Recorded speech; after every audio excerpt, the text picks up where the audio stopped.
Hello, everybody, and welcome to the Tennessee Two's Disc Golf Podcast. This is episode 15.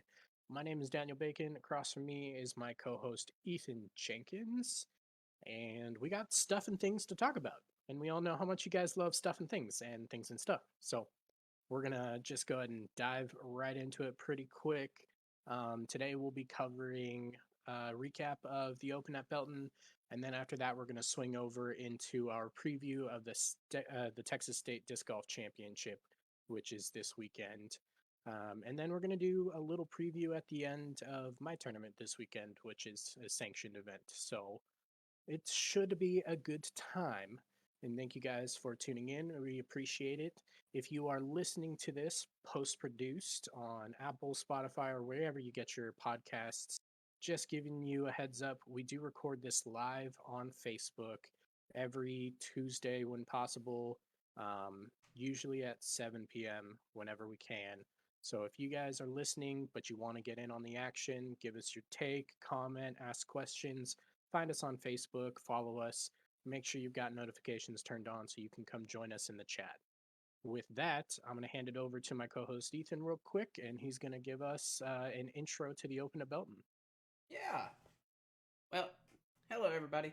And yeah, so um for the ones of you that seen our short that we did Saturday night, recapping what had happened so far at the Open at Belton. Um we did like a round 1, round 2 um recap that night, kind of get everybody going since there was no coverage, like live coverage at least. And that actually went really well. I think we may try to do more of those 15-minute shorts. We shall see. Try. We're gonna have to.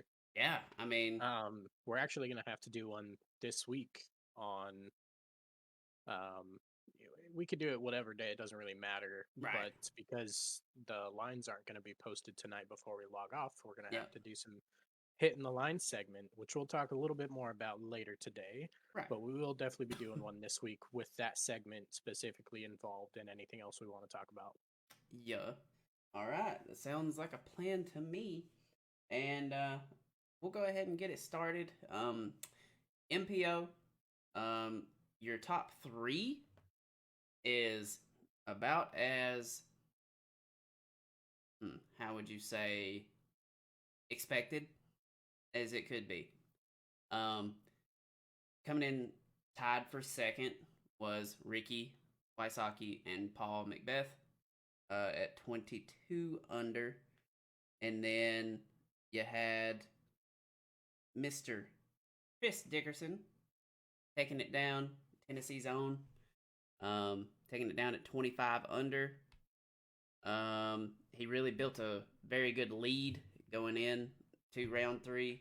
Round 3 was not his best golf, but he did enough to hold that win down and come away with the victory. It was awesome to see. Glad to see him finally getting that notch on his belt. And it, I'm surprised that he was able to hold off Ricky and Paul the way that he did. I know it's got to be difficult seeing them coming down the barrel, you know. Yeah. So huge props to him. And for FPO, top 3 there, you could maybe say the same thing. So third, you had Kristen Tatar shooting a 14 under. You had Valerie Mondahano coming in second, almost going back to back at 15 under. And then taking it down, you had Katrina Allen at 16 under. Valerie shot the hot round, round 3, and really put a lot of pressure on Kat. And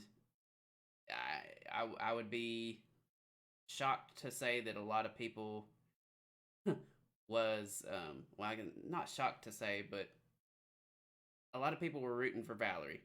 They was like, take it back to back, you know. However, Katrina did a little back to back as well. She did win this event last year, and yeah, did it pretty nonchalantly. It seemed She just kind of got out ahead and did what she needed to do. Well, I don't know about nonchalantly. She ran into a little bit of trouble there at the There end. at the end, yeah, made it But interesting. I'll But tell you what. But so for those of you who might not have seen it, Valerie was actually on chase card and went out there and shot an 8 down on the final day. mm-hmm. And she bogeyed 17, but she birdied 18, bring her back to 15 under. And that was just after Katrina, or just before Katrina teed off, but right after she had actually bogeyed hole 17 thanks to a miserable upshot. And I'm not going to sugarcoat this one for you. I'm not sure if she was running it or if she just misreleased, but I mean, she was basically at circle's edge and shouldn't have been running this putt and threw it high and left, and the wind took it and it hit the side hill and rolled 50 feet away. Yeah. It was gnarly, and it was a bad mistake, and it was a bad decision one way or another. I mean, all she had to do there was just put one up by the podium. If you guys haven't seen this course, that particular basket's actually up on a big podium. Right. And all she had to do was just put it up there and tap in and walk away with it. And the other thing that that did was it put Kristen at an opportunity even after bogeying 16, after saving par with a beautiful putt on 17, to have a chance to birdie and possibly make a three-way tie there at the end as well. Um, so it really put three people in contention by her going out and bogeying 17, and it got a little bit nuts. I'm not gonna lie. Yeah. And Everybody likes it when it gets intense coming down the stretch. It just makes oh the yeah, viewing so much better. so much more exciting that way. Mm-hmm. Um, and so one of the things is, I'm not gonna talk bad about the broadcasts or anything like that, but a couple of times there down the stretch, we had the commentators kind of misreading the wind and commenting on that. And on her drive on 18, I actually thought Katrina was going straight into the trees because they had mentioned it was a headwind off the tee and it was actually a tailwind. And she flipped over a disc out of the hand. And then they switched camera views and you couldn't see it anymore. And I was like, oh, she threw it right into the tree. This is going to be a three-way tie at the end. Right. Like, this is going to be nuts. I can't even explain. Um, and it ended up coming out perfectly because it was a tailwind and she got the distance she was looking for through. I mean, I kid you not, she walked up to her disc, stood on it, and threw it right underneath the basket. Not even a second thought, no setup, nothing. She just walked up and pitched it up Right. like 200 feet right under the basket, sealed off the win. Um, Kristen ended up taking a par on 18. It really should have been a birdie to tie her for second, but she was running it from pretty far away. She tried to put it in, and it went OB Yeah. long, which kudos to her, not worrying about second or third place, but going for the win there. That takes a lot Yeah. of guts. It does. When you're talking that she had no other option, she had to put it in because Kat had already thrown her upshot. That took a lot of guts, and I was impressed with that. However, I do have to point out that one of the things I talked about in our after hours segment, if you guys haven't seen it, check it out. If you want to, make sure you check out the future ones. But I had mentioned that Kristen had a couple of blowups in the final rounds or in a middle round in pretty much all of her events that have just kept her right off pace for the lead. And she did it again. This Sunday, it was not a very good round. I know it was a lot windier than it was on Saturday, but she looked frustrated and unfocused. Judging by her body language, her facial expressions, she was not into it, and not really sure what that was about. But Right. it was interesting to see. But still, I give her all the credit for going for that tie for the playoff on that throw, giving up second place for it Yeah. because You that know it has to help having that guaranteed money locked down, and you're yeah, just out there going for wins. You're yeah, not having to exactly. scrounge for every dollar um, that a second place finish would get you over a third place. So Yeah, that but that that's great. I'm glad that she it's did that. yeah. But and even there's a lot of people who you might see who might play it safe there after watching Kat literally throw it underneath the basket, who would Right. just accept it and say, all right, I'm just going to take my tie for second and move on. But no, she went for it. Yeah. And that was cool. Not Yep. not upset at her at all for that. That was pretty cool to watch. And then on the MPO side, I mean, again, something we talked about in After Hours, that Chris had pretty much built an insurmountable lead. Yeah. I mean, he did not have his best round out there. I mean, he was outplayed by basically all of the next 5 players on Sunday, but his lead was too great to take out. Yep. And I got to give a lot of credit to Paul Macbeth to go out there and take a tie for second after that first round he had. That was abysmal. It really was for him. So, And yeah, yeah. he was on the chase card, just like Valerie, correct? And he made a push all the way up, passing Calvin and Emerson on the lead card. Yep. Emerson did Yeah. not have a very good round 3 either. No, it was pretty pedestrian. I mean, he still finished 3 under par, which was only 1 off of what Chris did, but Right. definitely not enough. Yeah. Calvin did the same thing down there. Kyle Klein pulled into 5th place though.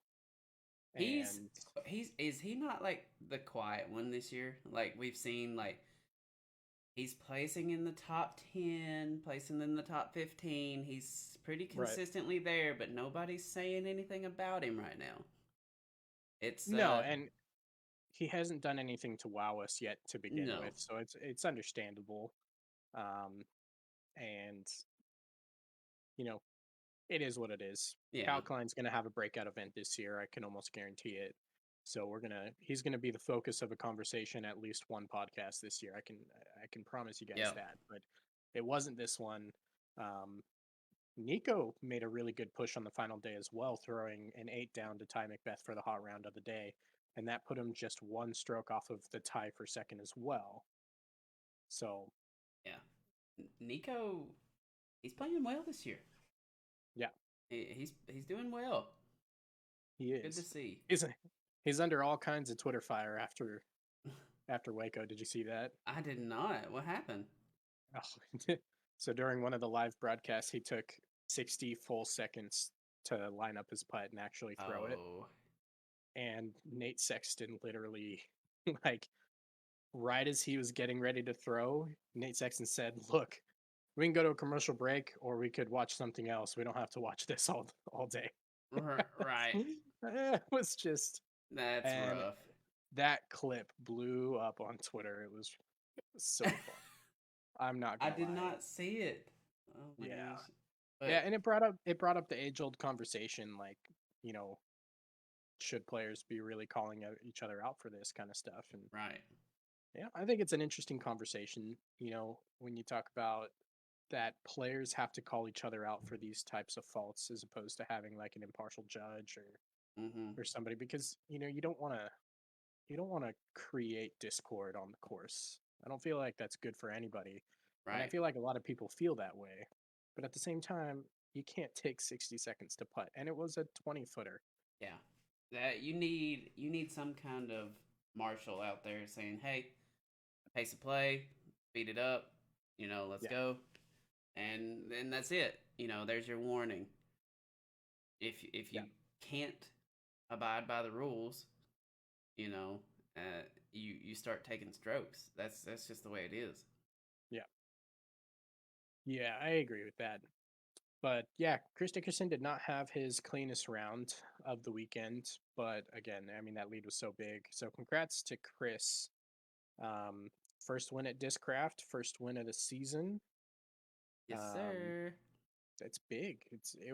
He looked very good. And even when he looked bad in the beginning of round 3, he still looked pretty good for the rest of the round. Right. Yeah, he did. He didn't let it get into his head. He knew he still had a lead. He knew he could still do it. I did want to talk about Ricky a little bit though. This is the first time we've really seen him compete. Yeah.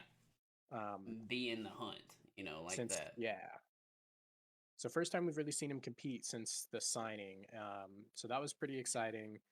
I kind of think that there's a good chance he could do something big out at Texas State. But we'll talk about that in a later segment. But yeah, I think we've pretty well covered it, Yeah. between After Hours episode and this. Yep, I think so too. Why don't we go ahead and do our Who Am I's? All right. Would you like to go first, or would you like me to go first? Why don't you go ahead and give me yours first? All right. So, this week, um, I will be doing the FPO, and Daniel will be doing the MPO. We just swap it back and forth every week. That being said, this player did play at Belton. I am sponsored by Discmania. I placed between 10th and 20th.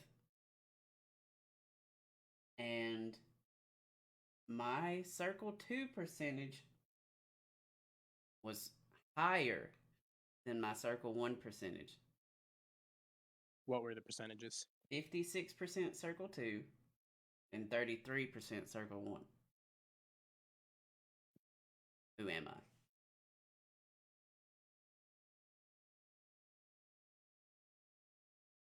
You said Discmania, right? And 10 to 20? Correct. Yep. Okay, so that leaves only one person, I'm pretty sure. Was it? Well, technically there would be two people, but I want to say it's Cynthia.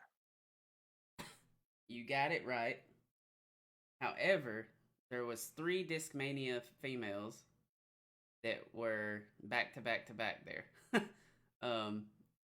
That's right. I was surprised. But yeah, so you got it right though. It was Cynthia Ricciardi. That's funny. Hang on a second. All right. Let me.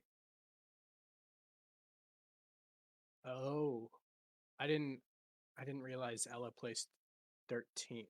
Yep. I thought she was in the top 10, but I knew that no name Casey Pennington. Congratulations to her. Yeah, shout out Casey Pennington.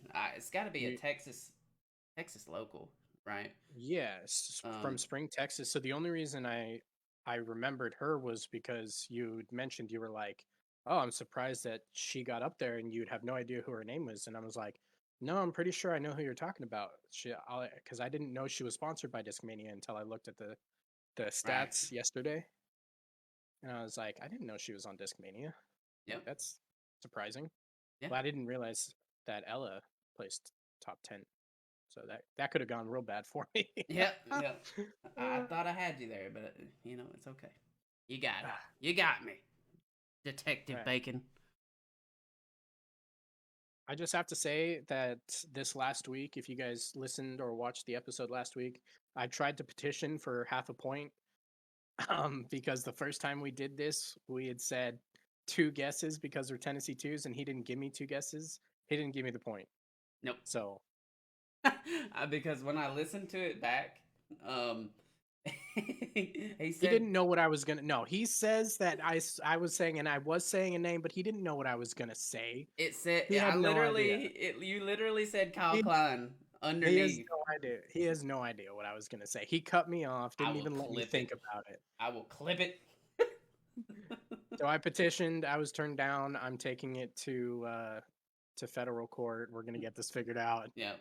This is no longer a civil suit. This is now a criminal case. Okay. All right. Who are you? Who are you? Who are you? Okay, where did I go? All right. You don't even know who you are. I just had to find myself. There we go. You can do yoga for that, I've heard. That's meditation. Yeah. Wait, yoga is a form of meditation. I need to just start doing everything all in the above. I'm just trying to find enlightenment, all right? There you go. Light some regardless of how I get it, that's what I'm trying to do. All right. I am sponsored by Discraft. I finished between 10 and 20. I had 57% Circle 1X putting, and I had a 17% scramble rate. Who am I?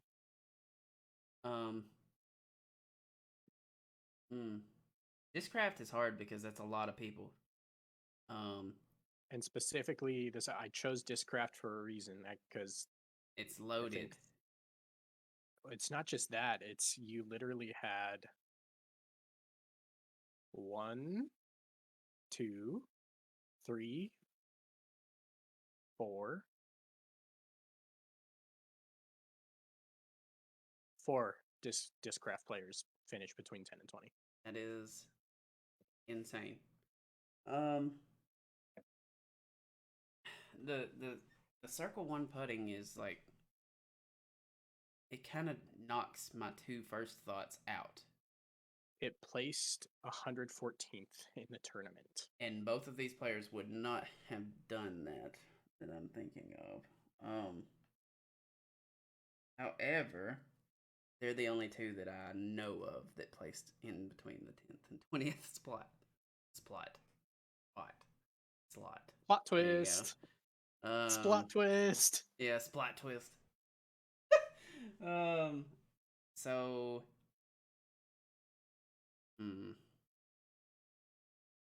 don't know if he even played there.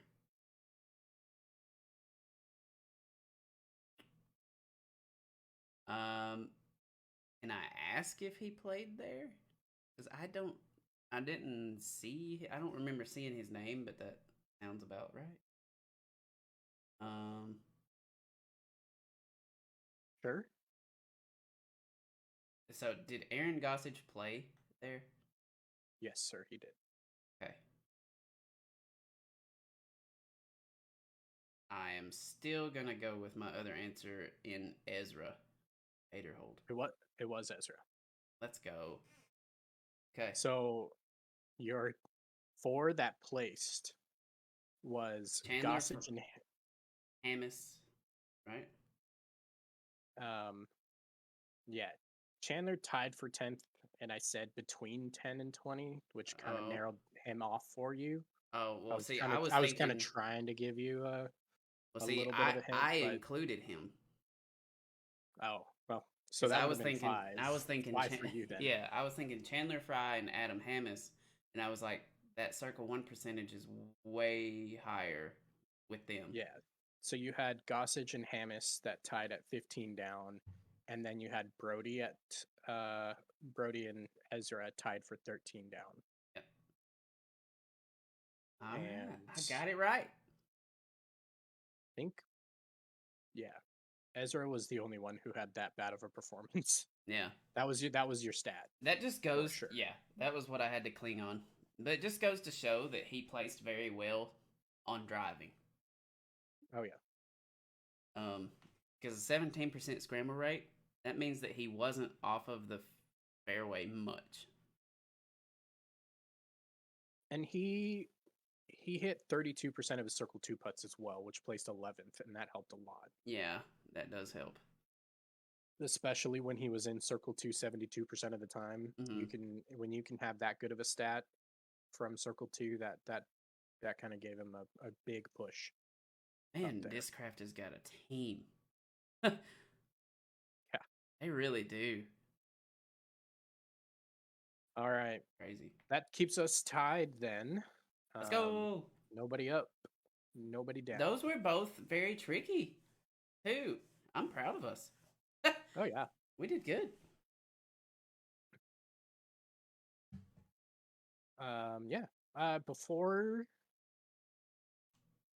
we go into Texas State, why don't we go ahead and play another game?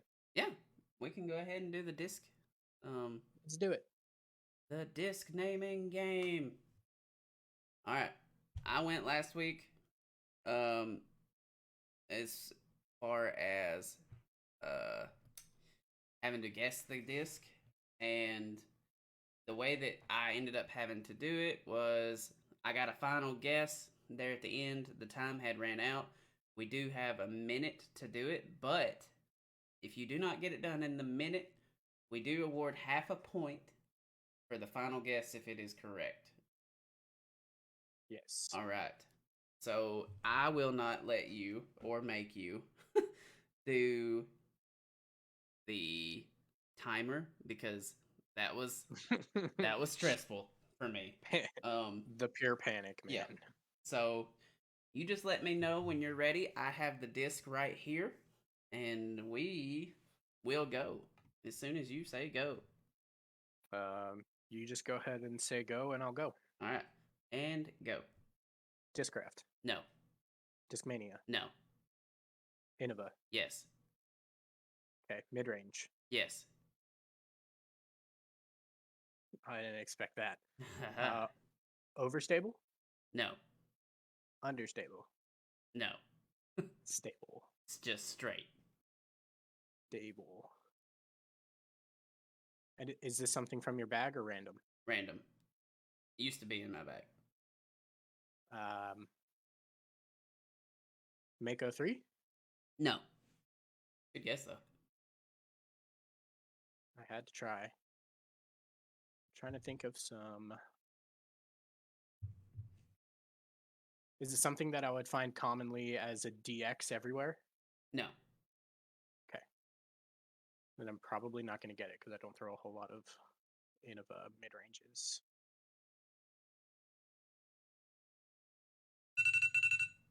All right. The timer is up. What is your final guess?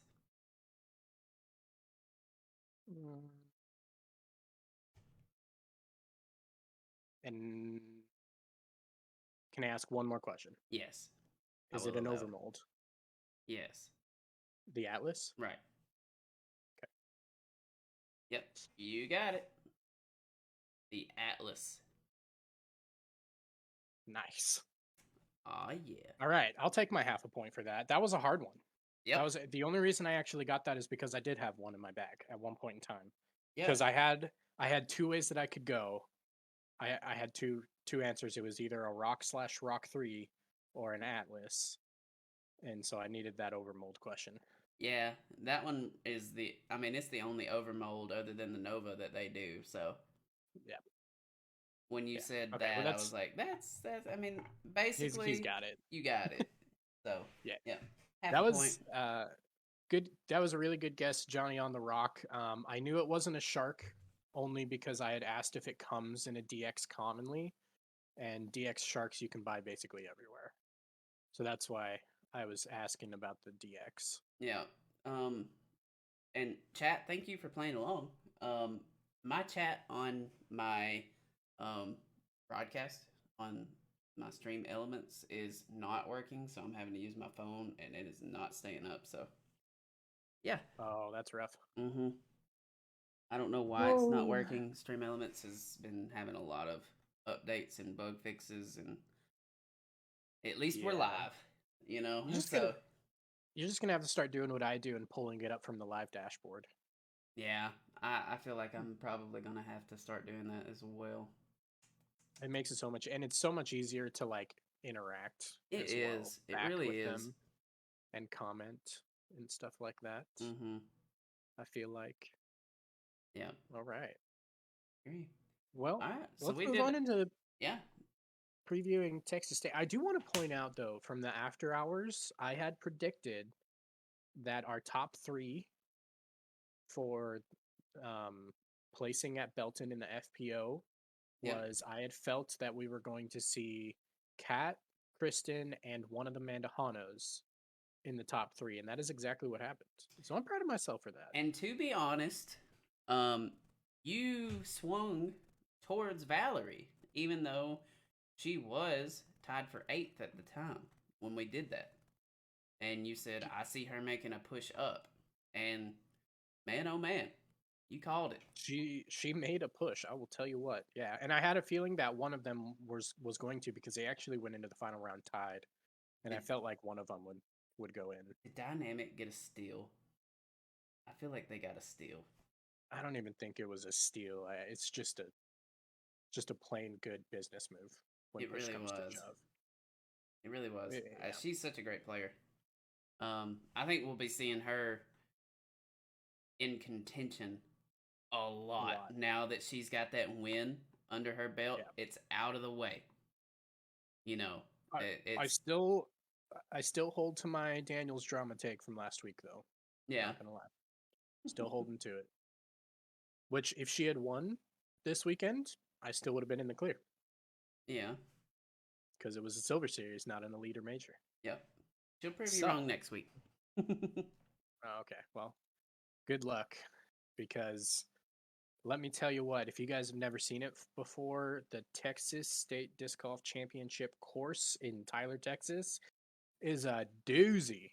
Yeah. This is like the first course that we see all year that is predominantly wooded all the way through. It's And they're really doing a a big. safari style, correct, this year? I've heard Um, that. That's I pretty hadn't wild. I hadn't heard that. Oh, yeah. Um, so supposedly, a lot they have combined two courses that are next to each other in order to make a safari layout, 18 holes. Um, That'll be interesting because I've never seen the Cedar course right. before. Last year they just did Dogwood straight across. Yep.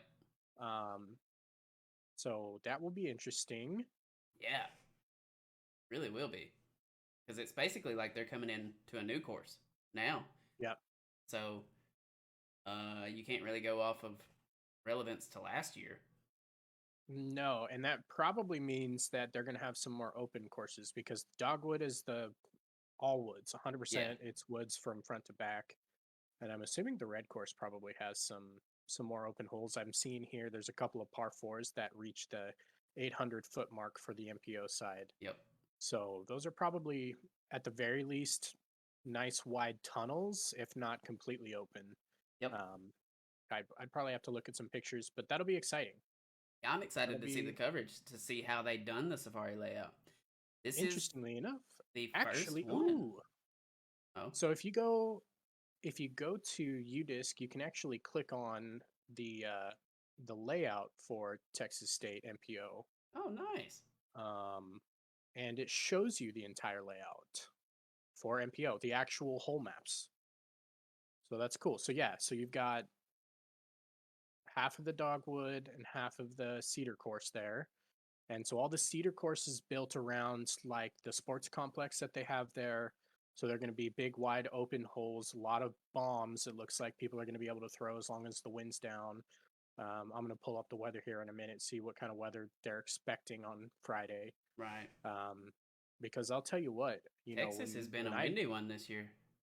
Yeah, and when I picked number one, when I picked like our hitting the lines for Waco, Mm-hmm. and also when I picked who I thought would win or have good rounds or whatever at Belton, I didn't even consider the wind that they were going to face.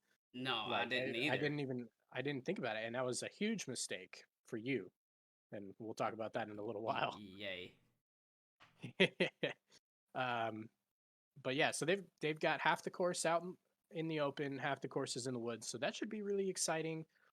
I'm not gonna lie, I kind of really liked last year where it was our first taste of like a purely wooded course, but I also really love courses that are half and half I really like because that too. That it full gives every dynamic. player Yeah. yeah, it gives every player a chance to shine, and you don't have to be the most technical player to score well because you've got big chances, and you don't have to be the biggest bomber out there to score well because you've got your chances in the woods, Right. right? So that's something I really like. So this should be a really exciting one. I had no idea they were doing that safari layout this year until you mentioned that. So thank you for that. Yeah. Let's start off with picks to win.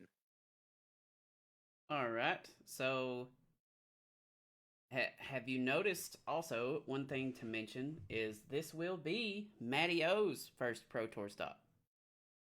Um, he just won this past weekend. He won an A tier, by 13 strokes. So pretty All right, giving himself demandingly. a nice little warm up. Yep, he's back. He's got a good warm up.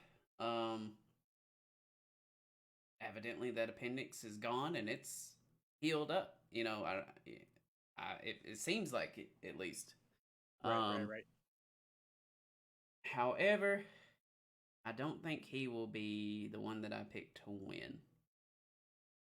I think that Ricky comes out and he gets his first pro tour this year. He's kind of pulled it together a little bit more every week. You can tell, you can actually see like the progression, which is kind of wild to me. Right. But um, I feel like we would have already seen him win if it wouldn't have been so windy. So, Yeah, uh, but a win's part of the game, especially when you're in correct. Texas. Yeah, it is. And you know, not to discredit anyone that has one at all. I'm just saying I think it's kind of prolonged his comfortability in the discs. Oh yeah. It's finding his true windbreakers and everything like that. So he's starting to get them dialed in, and he is my prediction to win Texas State. Um, as far as MPO goes, what about you for MPO? Um, I kind of hate that I'm doing this, but I'm actually agreeing with you. Woo! Um, I think we just saw Cat repeat at Belton this last week, and I think we're going to see Ricky repeat at Texas State this Yep. week. Um, he won it last year, and he's proven that he knows how to play those woods, and we know he's a good golfer in the Open too. So I Right. don't see either parts of that course slowing him down, and I feel like given his performance, especially that last round, because it was a windy day It really was. out of Belton on Sunday, so it's kind of proven that he has an idea of what's going on.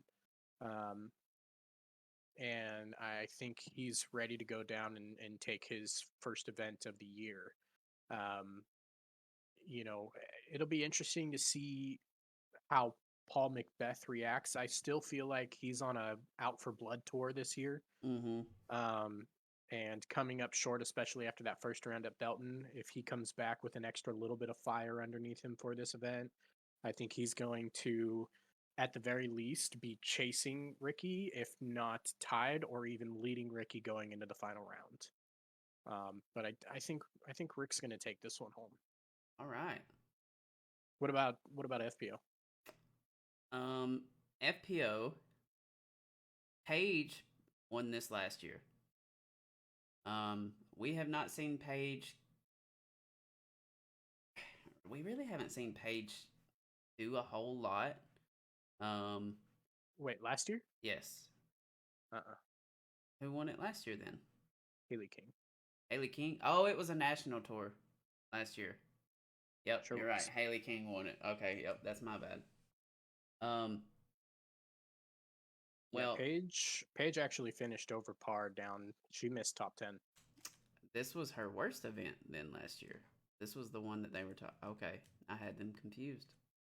Yeah. Um, but But I just happened to Paige see. has Go ahead. Paige has, a pretty thick history when it comes to wooded courses, that she either plays exceptionally well in the woods Yeah. or she plays very poorly in the woods. And there's really never any in between. Now, to be fair, a lot of people, you might look at me and say, I mean, she still placed 11th last year. That's not awful. It's bad For for Paige, her. it was awful. Yeah. For when you talk about the relativity of her abilities, it was a bad placement. Right. You know what I mean?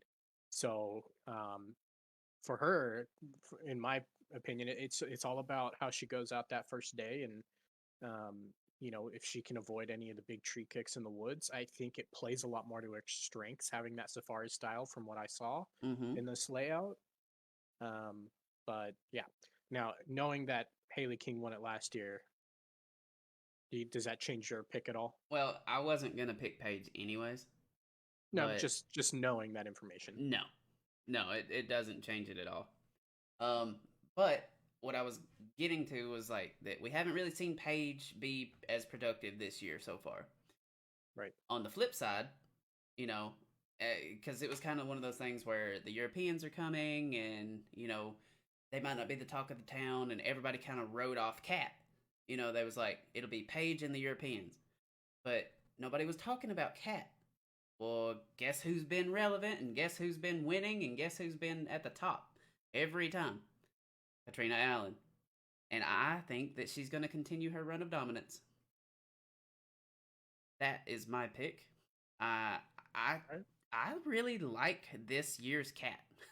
Like, she looks confident. Yeah. Yeah, I don't disagree with that pick at all in any way, shape, or form. She's got Um, distance. She's got technical lines, and when her circle two putts are on like they have been, that can be monumental for clearing some space. yeah, yeah. Mm, I don't know. I don't know. I don't know who I want to pick to win this one. Yeah, you're like Yeah. cold heartedly do not want to agree with me. Like you're like we can't have the same picks going in both of them. Yeah, I know. That's it's kind of the problem I'm having right now because I don't think Paige is going to win. No, I just don't. I would be comfortable saying she places top 5. I don't think she's going yeah, to win. I think she could place top 5. I'm going to go with Kristen. Yeah, I she's a safe I option. think well, it's not just that. I think that this last weekend, the anger in her eyes coming down the stretch, I don't know. There's something there. I feel like she's just going to put it all together this tournament, and we're going to see Kristen out for blood. That's I'm I for it. You know what I mean? Like I love seeing competitive disc golf. That is what makes the sport so enjoyable to watch. It's like seeing a March Madness tournament when it's 60-30. Nobody likes to see that, unless you're the team that's 60. But right. but still it's not entertaining um to a certain degree. Everybody likes to see a little competitiveness. Let's make it interesting. So Yeah. I'm all for it. I hope that everyone goes out there with the anger and the spitefulness, and they're like, I'm winning this one. Yeah, I mean, to a point, you just have to remember not to let it like overtake everything that you're doing out there because Right. that fire can be a great fuel, but Fuel it too the much thing and is if it'll you, explode. yeah, there's that, or you dump too much fuel in an engine at the same time and it doesn't ignite. Right. So that's also something I feel like needs to be considered um, when something's not working properly and you get too angry, you end up dousing out the fire more than lighting it. You know what I mean? You Yep. got to make sure that all the fuel's there. You gotta make sure you give the fire oxygen. Yeah, So she's breathe. gotta she's gotta take a deep breath while she's out there. So I Breathe. mean, for the weather we're gonna see right now, it's looking like 9 to 15 mile an hour winds all 3 days, approximately. That's much less Um, than what they've been dealing with. It is. It's been a doozy of a week out there already. I'll tell you what. Past 2 weeks. Um, Uh, yeah, but really? this week in particular, because they had to hunker down on yesterday Yeah. with all the tornado warnings and everything out there. So Yeah. everybody, Did you if you guys see? didn't see, Ricky went out there and tweeted, "What are the best indoor activities? I I can't go seen that. outside with this with this tornado warning." I seen that. Did you happen to see Paul's Instagram thing? I didn't. But So again, I don't spend as much time on Instagram as you do. right. Well, same with me on Twitter. Um, that's just kind of the way that we roll. Um, but he said, um, this is straight from Paul Macbeth's page. He's like, first off, congratulations to Chris Dickerson. I had you picked to win Vegas, but I guess Belton is a great win as well. I dug a hole too deep to climb out of with my first round, but I must say I'm extremely proud with my second place finish. I was suffering from food poisoning immediately after my second round. Physically, I was as drained as it gets, but mentally, I knew I still had some fight in me to make a run at the top. Thank you to all the fans who came out, watched, and supported your favorite players. I'm only asking for one thing this week. ... Texas. ... Calm down the winds, please. All right, so I'm gonna retract my previous statement. Oh. Paul's winning. Uh oh. Paul's winning, man. Oh my gosh, I had no idea. About the I food mean, we know that poisoning? the first round. I mean, come on, dude. He goes out and shoots ties for the hot round of the day with food poisoning. He's done Paul some Mc crazy. He's got to get it together this year. Paul New bag Macbeth memorial. Paul Macbeth Bloodbath Tour 2022. I'm on board. Oh my god. I'm so on board with this concept. I take it back. At first, I had it. Paul was gonna make a run at it, and Ricky was gonna pull ahead. Now it's the other way around. Ricky's gonna make a run at it, but Paul's gonna take it down. Now I'm actually scared because I could see it. Oh man. But no, Dude. I thought that was a funny Instagram post. It's like, dang, bro, food poisoning. Chill. But Bro, it doesn't get worse than that. Like, I mean, the beauty of it is at least it was, you know, Belton, and there's nothing out there that he has to throw max power to throw good scores, which is right. good. But that's going to be the same way out at Tyler too. You know, it's one of those things. There's no holes out there where you need to throw max power, except if you're trying to eagle something. Yep. From what I can see from this layout, it's going to be a great competition. I really hope we see Vinny make a move. He's been disappointing so far. I'm not gonna lie. Yeah. He'll bring it around town. Speaking of forever Eagle, underplaying his potential. Speaking of Eagle, I didn't say anything about Eagle. You did. He was like to really get out there and potentially make Eagles, and then automatically I was like, I miss Eagle. I miss him. Where's he at? And you think you think we'll see him at Champions Cup? It's the first major, right? You think that's his first stop? I don't know. I'm gonna pull up the standings list because it shows where everybody's registered right now. Find his name, which isn't very high. Because this is the kind of course that Eagle would do really well at, I feel like. Eagle is registered for Music City. Yeah. And he's skipping Tallahassee, and then he's registered for Champions Cup. Yep. So he will come through Music City first. I'm surprised to see him missing Texas States. Do we know if there's a reason behind that? I as far as I know, he's skipping all of Texas Swing just like Drew. But I know Drew had a reason. Well, Eagle's shoulder elbow injury was more than what I called it. You did call it. I didn't disagree with it. But it was more prominent than what he had originally led on. Yeah. See, and I don't understand that. I don't understand why you don't skip AllStars. And if push comes to shove, not only am I skipping AllStars, I'm skipping LVC. Yeah. Because LVC has to be the least coveted title in terms of the entire tour right now. However, building the back-to-back would be great, and I'm sure since he was the returning winner, that played into it at some point. Probably true as well. But he was not healthy there. He wasn't. You know, he didn't throw what? I don't know if I ever seen him throw a forehand. I know they said that he did, but I didn't see it. He threw a couple lefties, but I didn't see any lefty out at LVC. I did on it was hole 3 on the Infinite course. I remember seeing that. But no, I didn't see that. But yeah, I know he was keeping forehands under a certain distance. Yeah. Just like I want to say it was like 200 short approaches, yeah. It had to be under 250 feet for him to throw a forehand. So that is concerning. Hopefully, hopefully we get to see him soon. Yeah, hopefully that means that he'll be healthy by Music City. And if he's not healthy by Music City, please, Eagle, just take it off. Yeah. We want to see you out at the Elite Series and perform. It's fine. We will do some media. We don't have to worry about the whole playing thing, you know.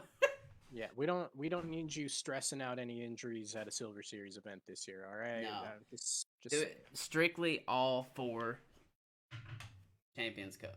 Like the major, it's majors are worth it, especially this one being the first annual. That's got to be The kind of cool. first time it's ever happened, and it's also the first major of the year. Yes. So it's kind of a double whammy there for you. All right, moving on from there. Um, dark horse pick to make podium at Texas State. Um, my dark horse pick is Jessica Weiss. Um, she almost did it this past week. Um, I know she ended up tied for fourth. Was that right? I think it may have been Yeah, fourth something like outright, but yeah. Um, she's one of those that you um don't really hear of a whole lot. She's kind of in the background, but she is a phenomenal player, and Yep. I that's my dark horse pick. I think she'll get a podium. Okay. Um, I'm gonna take Alexis Mandujano That was as a the good dark pick. horse, That was a very good pick. and so she actually outplaced Valerie last year, and I know it's a different course this year, but I think that Valerie winning is gonna light a little bit extra of a fire under her, and we kind of saw some of it this Yeah, last week, and I'm thinking that it's gonna propel her a little bit farther this next event. it Because I'm could. sure she was disappointed with going out there and shooting a nearly hot round on day one and then kind of floundering a little bit the next couple of days. Right. So that is my FPO. What about MPO? Um, MPO dark horse Thomas Gilbert. He has been in Interesting. the top 10 every event pretty much, and he's there. You know what I mean? Like Yep. you can tell he's improved this year, and I could see him having a pop off round, um, very soon, especially on a course like this where it's Yeah. a good mix. Um, that's that's my pick. What about you? Well, I can't pick Luke Humphreys because it's no longer a dark Yeah. horse. So I'm gonna go with Cole Redolin. Hey, there you go. He hasn't been like super in contention a whole lot, but he's been sticking around. He You know, has. He shot the hot round at was it Waco? He shot the hot round. It was a 12 um, under. yeah. I don't know what happened at Belton on round one, but he was supposed to be your leader in Belton after his round one. And then there was a UDIS scoring error that they went back and took 2 strokes back from him. So I don't know what happened there. I'm still confused about that because it was like 10 minutes after his round had finished that they took 2 strokes. So I still haven't gotten like a clear that was a misplay that they went and took 2 strokes, or if it was just an incorrect score that they had a birdie and switched it to a bogey or something. I don't know. Right. But uh, he's been doing some good stuff, and I think he could definitely you know pull some stuff around. I'm about it. I think that's a very good pick. I like it. Dark horse. Alrighty. Well, I believe that pretty much wraps it up. What do you think? Yeah, that's pretty much it there for Texas State. Yep. But My stream elements is bugging right now too. it's Um, having a good time. yeah, Well, let's my bit rate is not good. not doing great. No, it's Well, jumping from 3,000 to 200 and oh, back good. and forth. So that's the reason if you're watching, that's the reason I keep going back and forth. I'm trying to check and see how it's interacting. But yeah, that's what's been going on. So yeah, Um, so then let's talk about our hitting the lines a okay, little bit real quick.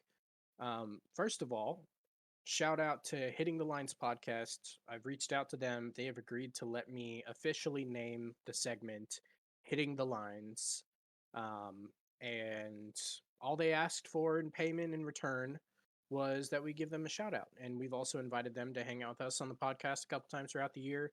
We don't have any solid dates on those yet, Right. but they will appear with us at some point in time. And at some point in time this year, one or both of us will appear on their show as well. So it'll be a good time. I'm pretty excited about that.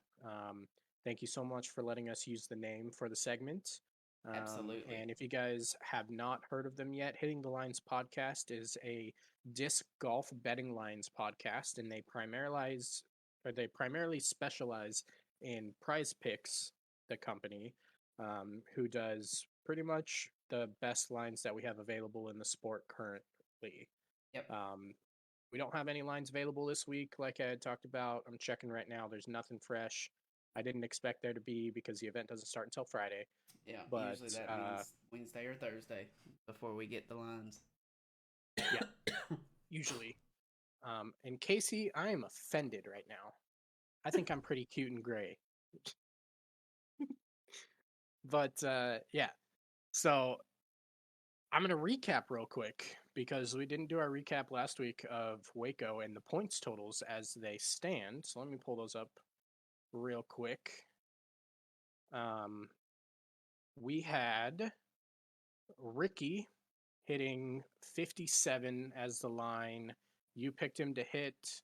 I picked for under. He scored over. I'm going to remind you guys, we did not think about the conditions they were going to see this week or that Right. week. And they ended up being so windy that I ended up winning in a pretty much a landslide just based on the fact that I picked a lot more overs than Ethan did. But to continue on, we had Macbeth picked for 56.5. We both picked the under, so we both got a point. Vinny was at 57. You took the under, I took the over, so I took a point there. Chris Dickerson was at 58. We both picked under. He shot over. Adam Hammis at 58.5. You took the under. I took the over. So I took the point. Kyle Klein, 58. You picked the under. I picked the actual line. And that got nobody points. Kevin Jones, 58.5. You took under. I took over. I took a point. Conrad, neither of us got a point. Yuli, neither of us got a point. Devil G, you took a point. You took an over. I took the under. He ended up hitting the over. Burr, we both took the under. Nobody got a point. Ben Calloway, you took an over, and he hit the over. Woo, So you took a point there. Ezra, 59. We both took an over. We both hit it. Brody at 61. We both took the under. Nobody got it. Paige, we both took the under. Nobody got it. Tatar, I took the over. I got it. Solonin, I took the under and I got it. It was the only under that I actually won the entire time. So that was cool for me. And then Kat was a wash as well. So that put us at 5-3. That was it was a 7-4. Oh, missed those. Okay. So I'll count it out. I'll count it out for you again That's real not quick, so you can count and double check me. No. You're good. You're good. Okay. Yeah. That puts us at 15 and 10 respectively. That's okay. That's not as bad as I was expecting it to be. I'm gonna be honest. No. So I'm okay with that. Yeah, that's not insurmountable. I can come back from that in one tournament. You could. You absolutely could. But and will. I've gone back-to-back weeks with the dub here, and this week was larger than last, and this I'll tell separation you is know what? It's okay. You're getting all of your wins out early. I'm gonna come in with my late dominance, and you're gonna be saying, What happened? I don't know. All I know is that the loser of this at the end of the year has to throw their favorite disc into the water out at Meadow Lake Park. What? We're gonna record it. This was not discussed. I'm not throwing my cax in the water. I will not do it. Oh, well, yeah, you're not throwing that one in the water because I just bought it for you. Oh, the new one. I'll throw that one. I don't care. Oh, if that's how you feel about it, then just give No, it back, no. buddy. I actually do like it, and thank you for that. It's nice. It does fly just like the one that I lost did. That's good. But yeah, um, yeah, that's So gonna be painful to see. I got to step up my game, more research.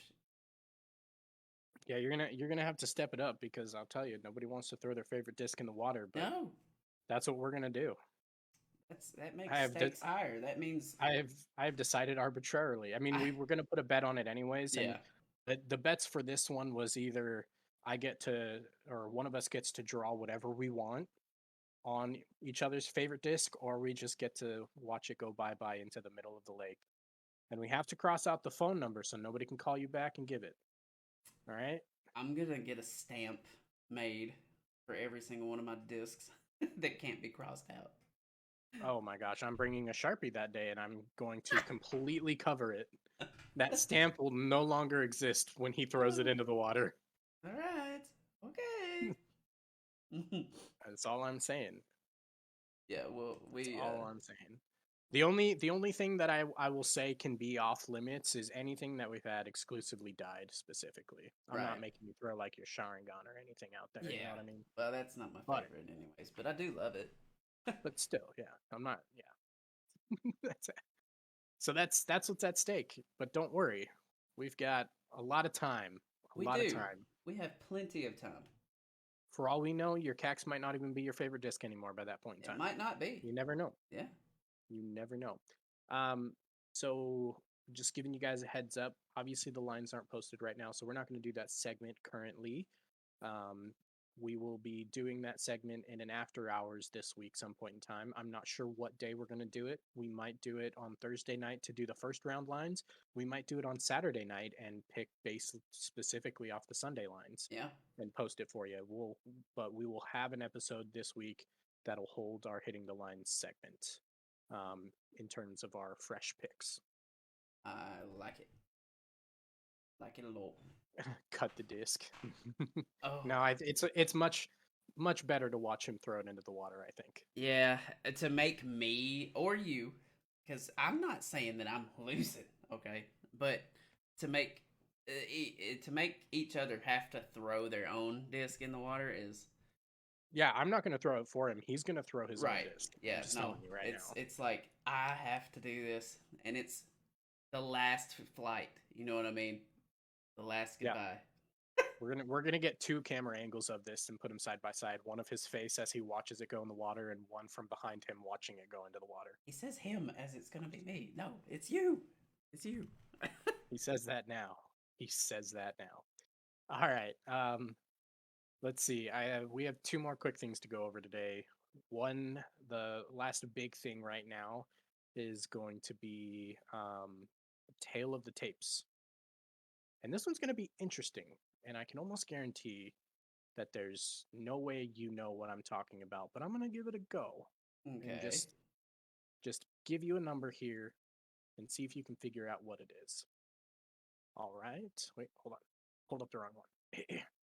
Excuse me. Gosh dang it, I pulled up the wrong one again. Don't know what I'm doing. All right. Tale of the Tapes. The number is 20. Can you tell me what that is? Mm, just nothing about it. Like, Uh, I'll say it's related to Elite Series and major stats over the last 5 years. okay. Captain goes down with his ship. Oh my gosh, dude. If I watch him walk into the water with it, that would be beautiful. We will put like Titanic music in behind it. I swear, that would be hilarious. I'd have a Huh, great time. cool. So we're still live, but the recording is no more. Oh, Hey, neat. yeah.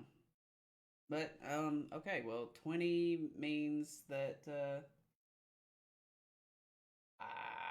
that's how many wins Chris Dickerson has. Close. Maybe try one more name. That's how many Paul Macbeth has. It is. There we go. That's how many Elite Series and major wins he has over the course of the last 5 years. And the only reason I wanted to bring this up was because specifically, if you have not, you need to check out the new Statmando website.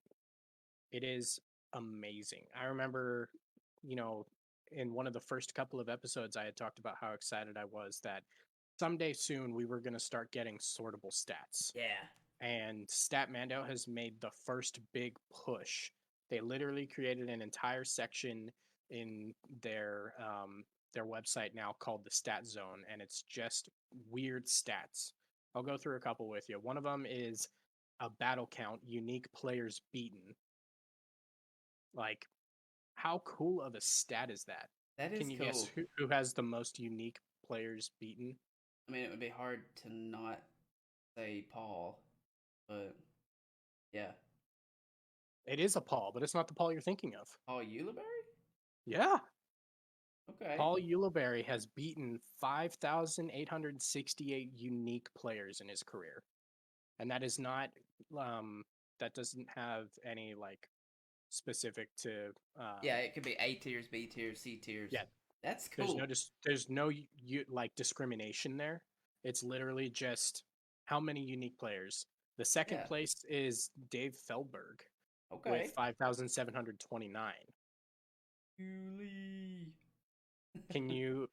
There's absolutely no way that you would guess this, but can you guess who has the most unique players lost to? Like, there's no way you get this.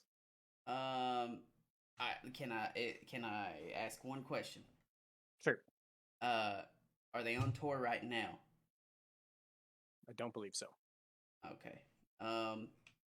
Then Wait. I'd take it back. Yes. They did play at Waco. okay. Um.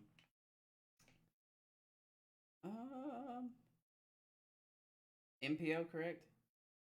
Mm-hmm. Hmm.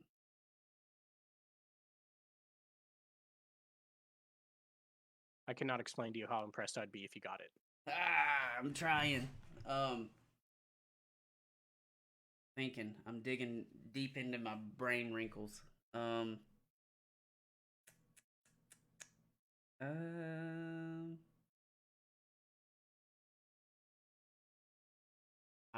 I don't know. I can't think of nobody. But I will go and throw one out there and say, all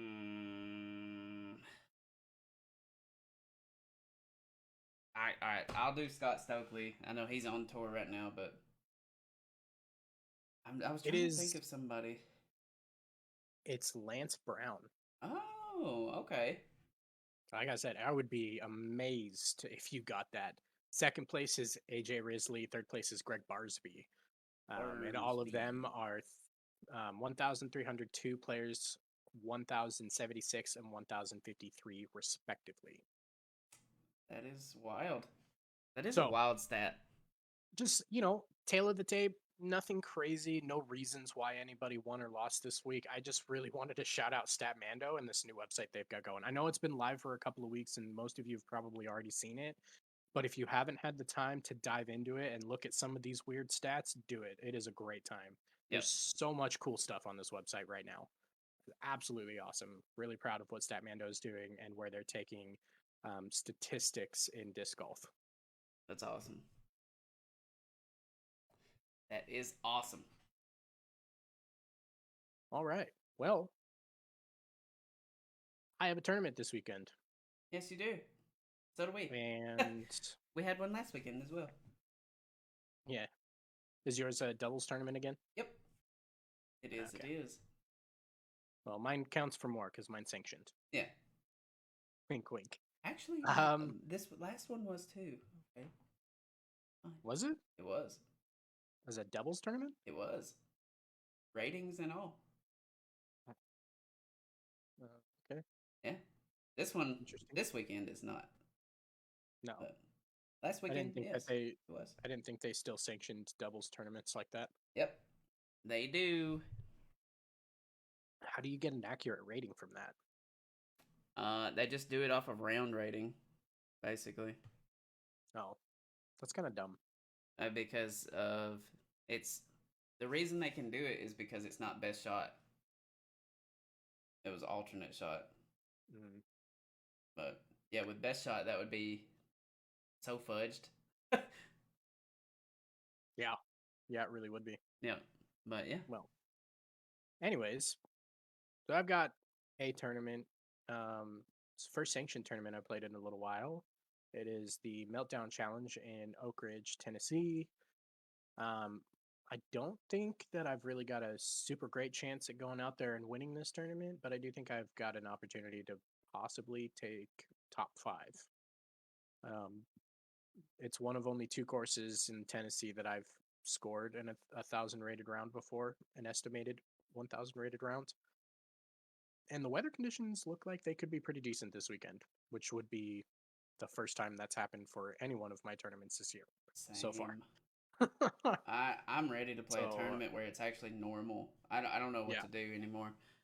So that May 7th one, or whenever it is, I think it's May 7th. I'm excited about that one. Yeah, me too. Should be good weather. Yeah, and you know what? Even if it's raining, at least it'll be warmer. Exactly. At least it'll be warmer. So I've played with 2 of the top rated players in my division, and I've beaten both of them before. So I think I can do okay out there. I don't know. I'm hoping, I don't want to give myself too high expectations because there's definitely some places I could take some bogeys, but I'm going to go out there and I'm really going to try to put together 2 rounds of 4 down is what I think. So hopefully I can make that come true. If I can put together 8 down between both, that would be awesome. And if I can go out there and shoot 1,000 rated round out there, which would end up being 9 or 10 down, awesome. Yeah. It's not going to happen, but awesome. You'd get called a bagger. If you go out and shoot 1,000 rated round. Probably, but then I can, if they really want to look at me, be like, "Oh, you're a bagger," and be like, "Go Check look at my my last rating. 2 tournaments. Check my rating, bro. Look at my last 2 tournaments and tell me I'm a bagger, dude. This is just because it's the only course that I play well on. You can't." Right. But yeah, so I'll give you guys a report. Yeah. Let you know how that goes. We may have to add that in on a Saturday night after hours, or no, let's save it for next Tuesday's episode. Yeah. We already got too much to talk about for this after hours with that hitting the line segment. So that's right. Well, with that and wonderful technical difficulties that we have already experienced today, I think we're just going to go ahead and end it. Yeah. Not that we had too much more to talk about anyways. But... Yeah, no, we didn't. But yeah, we do appreciate everybody. Thank you all for coming in, listening. To our audio listeners, keep killing it. Y'all are amazing. Our stats are going up and up and up and up, and it is awesome to see. Truly awesome to see the growth of the channel. We're going to continue to do our best. Let us know what you think we should do. Any kind of criticism or corrective actions that we can do. Let us know. We'll see if we can't implement something. But with that being said, y'all have a great night and a great rest of your day tomorrow. Great rest of your week. We will see you guys on an after hour show and next Tuesday night for episode 16. And we will see you guys later. Peace.